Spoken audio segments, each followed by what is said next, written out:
Assalamualaikum warahmatullahi wabarakatuh. Bismillahirrahmanirrahim. Alhamdulillahirrabbilalamin.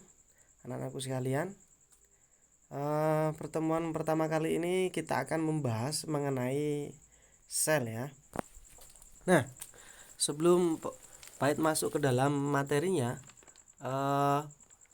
Pahit akan memberi sebuah motivasi lah. Nah, makhluk hidup telah diciptakan oleh Tuhan dengan bentuk yang dapat beradaptasi dengan lingkungan. Namun, dapatkah kalian membayangkan bagaimana kalau tubuh kita diuraikan menjadi bagian-bagian yang sangat kecil? Dalam ilmu biologi, hal semacam ini menjadi bahan kajian yang sangat menarik. Dalam ilmu biologi juga diketahui bahwa bahan dasar penyusun organisme adalah sel. Nah, pengetahuan tentang sel atau teori-teori perkembangan sel itu mula-mula muncul pada tahun 1665. Ilmuwan yang bernama Robert Hooke itu adalah orang pertama yang mengemukakan tentang sel, dan dia mengamati sayatan melintang pada gabus dan menemukan ruang kecil yang disebut selula atau kamar kecil. Sel gabus adalah sel mati yang kosong tanpa isi. Ilmuwan yang kedua, Anthony van Leeuwenhoek. Ilmuwan ini merancang mikroskop kecil berlensa tunggal. Mikroskop tersebut digunakan untuk mengamati rendaman air jerami. Kemudian Anthony ini menemukan adanya organisme yang bergerak-gerak yang selanjutnya disebut bakteri. Ilmuwan selanjutnya yaitu Jacob Schleiden dan Theodor Schwann. Jacob Schleiden mengamati sel tumbuhan, sedangkan Theodor Schwann mengamati sel hewan. Nah, kedua ilmuwan ini menemukan teori bahwa sel merupakan kesatuan atau unit struktural makhluk hidup. Ilmuwan selanjutnya yaitu Max Schultz menghasilkan teori bahwa di dalam sel terdapat protoplasma. Bagian protoplasma adalah dasar kehidupan yang bukan hanya bagian struktur sel, melainkan juga sebagai tempat berlangsungnya reaksi biokimia. Nah, kalau dari teori-teori yang dikemukakan oleh ilmuwan tadi, itu intinya sel merupakan bagian terkecil dari makhluk hidup yang dapat melaksanakan proses kehidupan. Nah, sel ini sendiri mempunyai komponen-komponen sendiri. Apa saja komponen-komponen sel? Komponen-komponen kimiawi sel. Ada komponen kimiawi unsur dan senyawa. Ya. Komponen kimiawi unsur ini dibagi menjadi dua jenis. Yang pertama makro, yang kedua adalah mikro. Maksudnya bagaimana makro? Komponen unsur makro ini komponen yang sangat banyak sekali ditemukan di dalam sel.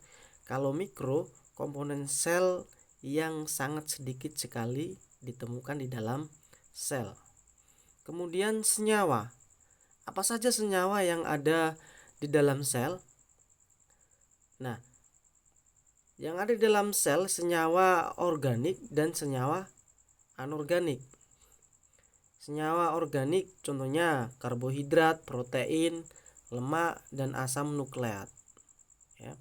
Kemudian senyawa anorganik ada air, garam mineral, dan gas. Kita bahas satu persatu ya. Senyawa organik.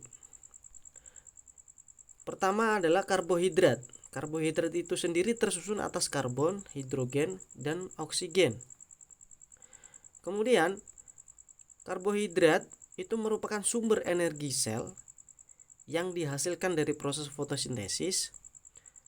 Nah, karbohidrat itu sendiri berdasarkan penyusun Monomer yang menyusun polimer dibagi menjadi 3 jenis: monoksida, disakarida, dan polisakarida.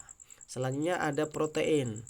Nah, protein ini merupakan penyusun sel terbesar, dan protein ini tersusun atas asam amino dan lain-lain. Nah, protein ini juga dibagi menjadi 2 jenis: protein struktural dan protein fungsional. Protein struktural, protein yang menyusun struktur sel. Kalau protein fungsional yaitu protein yang mengatur aktivitas sel. Contohnya adalah enzim. Selanjutnya ada lemak atau lipid, tersusun atas karbon, hidrogen, dan oksigen. Lemak atau lipid ini dibangun oleh gliserol dan asam lemak. Lemak mempunyai sifat tidak larut dalam air, tetapi dapat larut dalam pelarut organik. Contohnya adalah kloroform, ether, dan alkohol.